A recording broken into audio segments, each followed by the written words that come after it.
My name is Mia, and I just turned 18. It's supposed to be a milestone year, the age where you finally feel like you're stepping into adulthood. Yet, as I sat in the bustling local cafe where I work, I couldn't shake the sinking feeling in my stomach. Just a few days ago, I had marked my birthday in the calendar with excitement, imagining the party my mom promised me. But instead, it turned into a disaster because of Lily, my younger sister. Lily, a typical teenager, always grabs the spotlight with her dramatic meltdowns. And this time, when mom refused to buy her the latest gadget, she acted out in a way that made everyone in the house forget my birthday. "We can't trigger her tantrums with a big celebration," Mom said, her words cutting deep. The pain of being overlooked on a day that was supposed to be mine was unbearable. I had spent years resenting the constant comparisons, the way every little thing in our family seemed to revolve around Lily's whims. As I served lattes and pastries to customers, I could feel the weight of my frustration pulling me down. I stood there, a mere shadow behind the counter, invisible to everyone, including my own family. I knew something had to change, but what? With every birthday candle that I wouldn't get to blow out, it felt more and more like I was living someone else's life. Suddenly, a spark ignited within me. Maybe I could finally break free from the cycle of being forgotten, the cycle of living in someone else's narrative. I began to contemplate my next moves, the places I could go, the life I could create away from home, away from Lily's chaos. I'll tell you what happened after that pivotal moment. But first, if you're enjoying this story, make sure you subscribe for more dramatic tales like mine. The next day, I woke up with a heavy heart. It was supposed to be my birthday, a day I had spent weeks thinking about, only to be met with the harsh reality that my family was not celebrating me. I stared at the ceiling, feeling like a ghost in my own home. Mom had planned a huge family dinner, but ever since Lily's outburst, everything changed. When I came down for breakfast, the atmosphere was thick with tension. Lily was sulking at the kitchen table, tossing her hair over her shoulder as if the world revolved around her misery. Mom was hovering nearby, trying to comfort her. "I'm really sorry, sweetheart," I heard her say, "but I can't risk upsetting her." That sentence cut deeper than a knife. I watched as Mom prepared pancakes with a smile, her eyes flicking nervously towards Lily, who looked like she was ready to explode at any moment. It was as if my own birthday was of no importance compared to Lily's fragile emotions. "Mom, what about my cake?"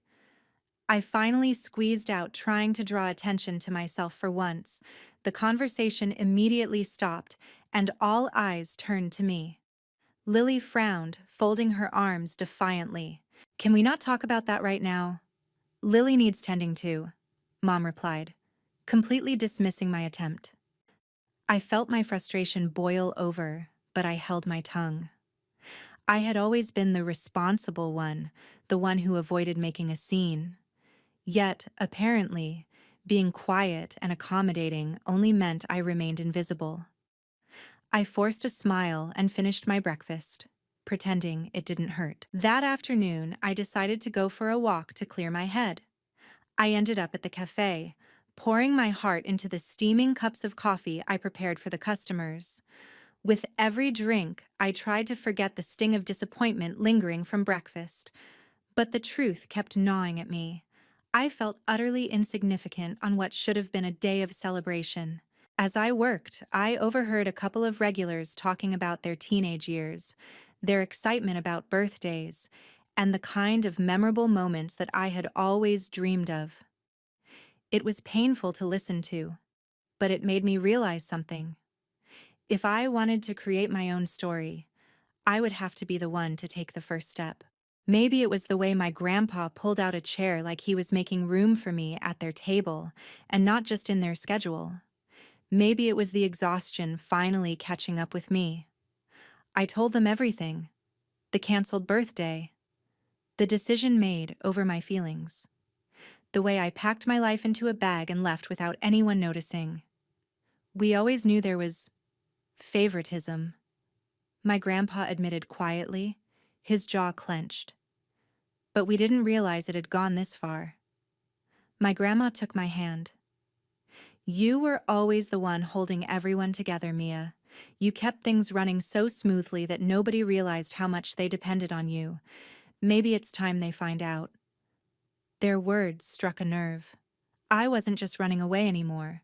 I was testing a theory. What happens to a house when the invisible pillars walk out? That week, my phone lit up with messages. At first, they were casual. Hey, where are you? From my mom. Did you take my charger? From my sister. Like I was still just down the hall. I didn't answer right away.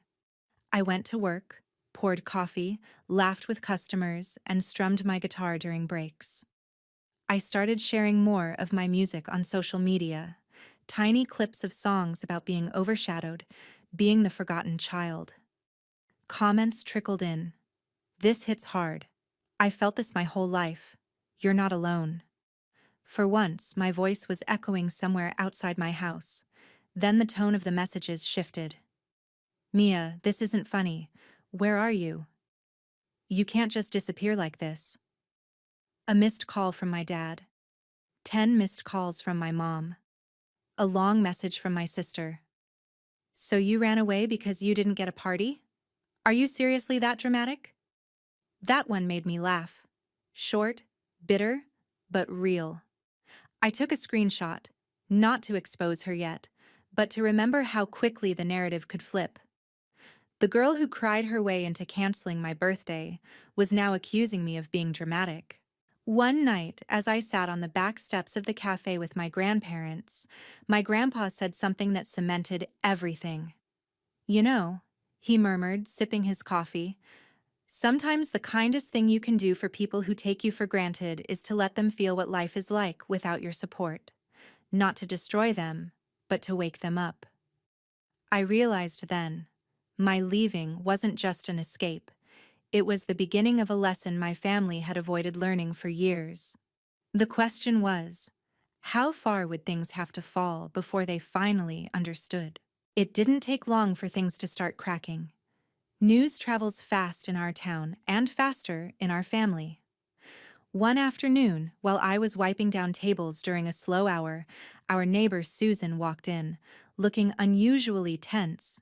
She ordered a coffee, then leaned across the counter. Mia, your mom is losing it, she whispered. Your sister's been acting out like crazy, screaming matches, throwing things, skipping school. Your dad left for work this morning with a suitcase. I'm not sure if he's coming back tonight. For a second, my stomach dropped. Not because I was surprised, but because it confirmed exactly what I'd suspected. I had been the quiet glue holding things together. Remove the glue, and everything starts sliding out of place. I'm fine, I told Susan when she probed if I was okay. I just needed some space. She sighed. I get it. Honestly, maybe this is what they needed. Your mom's starting to realize how much you did around that house. She told me she didn't even know where half the important documents are because you always handled them. That stung and satisfied me at the same time. Part of me wanted to rush home, fix everything, tuck the chaos back into neat little boxes so no one had to suffer. Another part of me, the part that remembered being told my birthday didn't matter, sat back and thought, no, let them sit in it. Let them see. That night, my phone blew up. Mia, this has gone too far. Your sister is spiraling and your dad and I are arguing nonstop. We need you home, my mom wrote. Not, we miss you. Not, we're sorry. Not even, how are you? Just, we need you. Like I was a tool they'd misplaced. I typed 3 different responses and deleted them all. Finally, I wrote, I'm safe. I'm working. I needed to leave because I wasn't being treated like a person with feelings. I'm not coming back to fix things. I pressed send and immediately turned my phone over, heart hammering. When I checked again, there were paragraphs of replies, accusations, guilt trips, attempts to twist the story. You're abandoning your family. We've done everything for you. Your sister is fragile. She can't handle this. But then, quietly, another message came in. It was from my dad. Mia, I'm sorry. I didn't see it. I should have. I stared at that text for a long time. Maybe he meant it. Maybe he was just scared. Either way, I didn't fully trust it yet. Meanwhile, my social media posts were gaining traction. I never mentioned my family by name, never revealed personal details, but my songs about being the invisible sibling, about birthdays that weren't celebrated, about leaving home to save yourself, those resonated. People commented things like, "My younger brother was the golden child, I felt this," and "Sometimes going no contact is the only revenge you can safely take." One comment hit me hard. The most powerful revenge is building a life that proves they were wrong about you. Revenge. I hadn't used that word out loud yet, but it was starting to feel accurate. I wasn't breaking windows or exposing secrets to the world. I was letting the truth breathe. I showed my grandparents some of the comments one evening. My grandma squeezed my shoulder. "They're seeing you, Mia," she said softly. "Even if your own family took too long." My grandpa, though, had a different angle. "You know this won't end with texts," he warned. "Eventually, they're going to push for a big conversation. They won't let this go quietly. Are you ready for that?" I wasn't. Not fully. But I knew running forever wasn't an option either. If I wanted real change, if I wanted real revenge, the kind that forces people to face themselves, I'd have to walk back into that house one day. Not as the girl they could guilt into silence, but as the woman who could look them in the eye and say, "I know exactly what you did, and I'm not playing that role anymore." The question was, when that moment came, would I let them apologize? Or would I finally make them feel the full weight of what they'd done? The breaking point came on a rainy evening, the kind where the sky looks like it's carrying everyone's secrets. I was closing the cafe when my phone rang again. This time, it wasn't my mom or my sister. It was my grandpa. "Mia," he said, his voice unusually serious. "Your parents came by the house today." My heart jumped.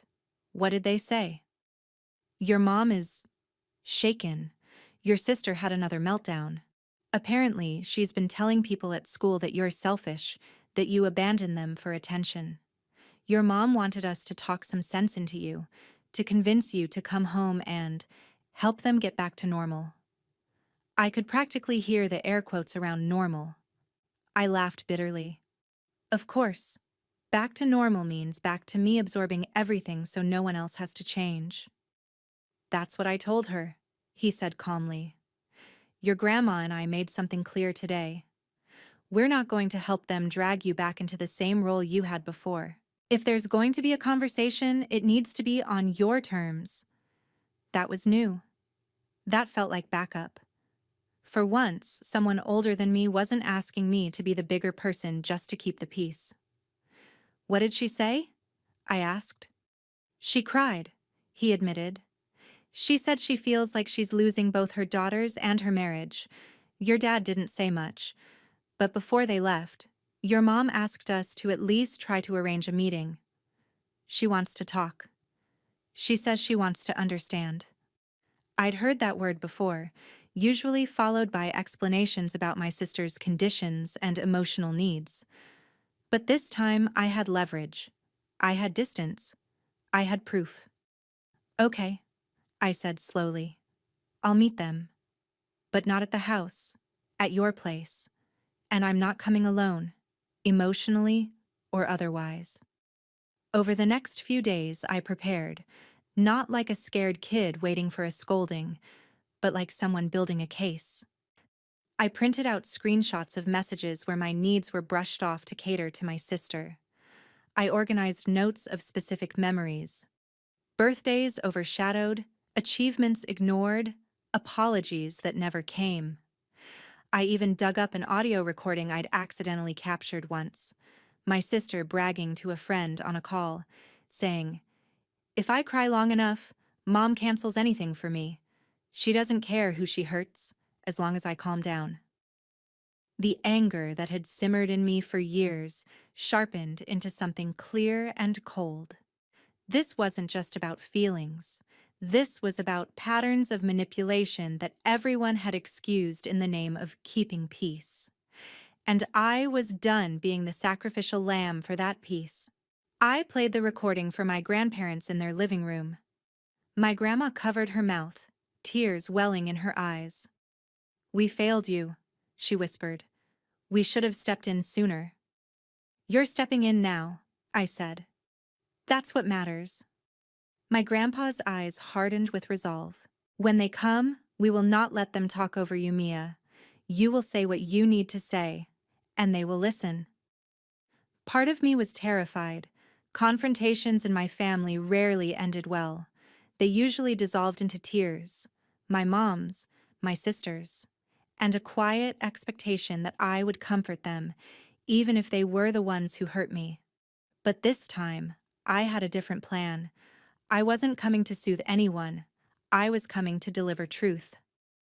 On the day of the meeting, I got ready like I was going to war, not with armor, but with clarity. I wore something simple but confident, pulled my hair back, and looked at myself in the mirror. For the first time, I saw someone who wasn't begging to be chosen. I saw someone who had already chosen herself. Before I left the cafe, Greg stopped me by the door. He'd noticed the change in me over the weeks and knew something big was coming. "You sure you want to do this?" he asked. "I have to," I replied. "They've been writing my story for 18 years. It's time I take the pen back." He nodded. "Just remember, revenge doesn't always mean hurting them. Sometimes it means refusing to let them hurt you the same way ever again." I smiled faintly. "Trust me, I've thought this through." On the walk to my grandparents' house, my mind replayed everything: the canceled party, the quiet exit, the sleepless nights in the cafe storage room, the messages, the rumors my sister had spread, the support from strangers online who saw me more clearly than my own family did. By the time I reached the front door, I wasn't shaking anymore. I was ready. My grandparents opened the door and hugged me tightly. Inside, I could hear muffled voices: my mom's familiar pitch, my dad's low murmur, my sister's whining tone. They were all here. The stage was set. The only thing left was to walk in and decide: would I let them rewrite what happened, or would I finally make them face the story exactly as it was? When I stepped into my grandparents' living room, every pair of eyes turned to me. My mom looked exhausted, her makeup smudged, hands twisting in her lap. My dad sat stiffly on the edge of the couch, staring at the floor. My sister lounged back, arms crossed, giving me a look that screamed, "Here comes the drama queen!" For a second, the old reflexes kicked in. I wanted to apologize just for existing in the middle of their tension, but then I felt my grandma's reassuring hand on my back, and my grandpa taking a firm seat beside me like a quiet shield. I took a deep breath. "So," I began, my voice steady, "you wanted to talk." My mom jumped in first. "Mia, we're worried about you. You ran away without telling anyone. Your sister is devastated. Your dad and I have been fighting nonstop. This isn't like you." There it was. The narrative where I was the one who had changed, who had caused the damage. I nodded slowly. "You're right. It isn't like me. It's not like the version of me you're used to, the one who swallows everything and pretends she's fine so no one else has to feel uncomfortable." My sister rolled her eyes. "Oh, come on. You left because of a party. You're being ridiculous." I turned to her calmly. "Do you really think this is about a party?" I asked. "Or is it easier for you to believe that than admit this has been happening for years?" Before she could snap back, my grandpa cleared his throat. "We're all here to listen today," he said firmly. "No one is going to talk over Mia, not this time. My mom opened her mouth, then closed it again. I pulled out the stack of printed screenshots from my bag and placed them on the coffee table. This isn't about one night, I said. It's about a pattern. Every time something was supposed to be about me, it became about her. Every time I needed support, I was told to understand, to be patient, to be the strong one. And every time she wanted something, the whole house revolved around her. I slid one of the printouts toward my mom. It was a screenshot of our birthday group chat. Her message: "We're canceling Mia's party. Your sister is too upset. We'll do something for Mia later." No, happy birthday. No, I'm sorry. Just logistics centered around my sister's feelings. My mom paled. I didn't mean, but you did. I cut in, not cruelly, just firmly. You meant exactly what you wrote. You've been meaning it for years. My dad finally spoke. We didn't realize you felt this. Invisible, he admitted. We thought you were independent, strong, less fragile. I laughed humorlessly. You confused silence with strength. You assumed that because I didn't explode, I wasn't breaking. Then I took out my phone and played the audio recording. My sister's voice filled the room. If I cry long enough, Mom cancels anything for me. She doesn't care who she hurts, as long as I calm down. My sister's face went white. You recorded me? She shrieked. That's so messed up. You know what's more messed up? I replied. The fact that you knew exactly what you were doing and kept doing it anyway. You weaponized your emotions and watched them cut into me, and nobody stopped you because they were too busy trying to keep you okay? My mom looked between us, horror dawning in her eyes. Is that true?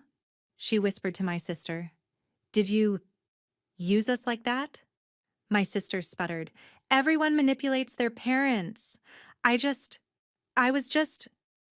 She looked around, realizing for the first time that no one was jumping in to rescue her. My dad's face crumpled with shame. My grandparents stared at her like they were seeing a stranger. For once, her tears didn't fix everything. I leaned forward. I didn't leave to punish you, I said slowly. I left because staying was killing me, because every time I tried to speak up, I was told to shut up in nicer words. Because when my 18th birthday, the one milestone that was supposed to be mine, got canceled to keep her calm, it finally clicked. I would never matter as long as I stayed in that house the way it was. My mom started crying. We were trying to keep the peace. She insisted weakly. We thought. You weren't keeping peace, I interrupted. You were keeping a pattern. Peace is when everyone's needs matter. What you built was a system where one person's comfort cost another person's existence. The room fell quiet.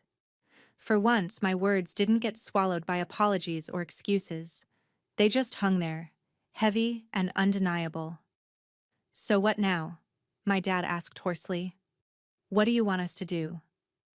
I looked at him, then at my mom, then finally at my sister, who was seething, embarrassed, and suddenly very, very small, without the usual protective shield around her. First, I said, you stop asking me to come home to fix the mess. I'm not your emotional janitor anymore. You learn how to parent both your daughters without sacrificing one for the other. You get her. I nodded toward my sister. Whatever help she actually needs instead of letting her tantrums run the household. And you stop pretending this was all just a misunderstanding. My mom swallowed hard. And you? She asked quietly. Do you ever plan to come back? I took a deep breath. I don't know, I said honestly. Right now, I'm building a life where I'm not invisible. I have people who see me, who value what I do. I have music. I have space to breathe. I'm not giving that up to return to the same role I had before. My grandma nodded approvingly. My grandpa leaned back, satisfied in that subtle way old men do when justice finally brushes past their doorstep. My mom sobbed harder, But this time I didn't rush over to comfort her. My sister glared at me, but her usual sharp words were gone, swallowed by the sound of her own exposed manipulation. My dad wiped his face, looking at me like he was meeting me for the first time. "You're right," he said quietly. "We failed you. And if you don't forgive us now, or ever, I understand." Hearing that didn't erase the hurt. It didn't magically fix 18 years of being sidelined, but it did something important. It shifted the weight. For the first time in my life, the guilt wasn't sitting on my ribcage. It was sitting where it belonged. On them. I stood up, feeling lighter and heavier all at once. "I don't know what our relationship will look like in the future," I said. "Maybe we rebuild something new. Maybe we don't. But I do know this. The version of me that lets you walk all over her is gone. If you want me in your life, you're going to have to make room for me as an equal, not an afterthought." I walked to the door, my grandparents beside me. No one stopped me. No one demanded I stay and fix the shattered mood. Outside, the air felt different, clean, honest. I checked my phone. A new comment had appeared on my latest song. "Sometimes the best revenge is finally choosing yourself and letting the people who hurt you sit with what they've done." For once, I fully believed it. So that's what I did. I went back to the cafe, to my music, to the life I was building piece by piece. My family? They were left to face the chaos my absence exposed and decide whether they'd grow from it or drown in it.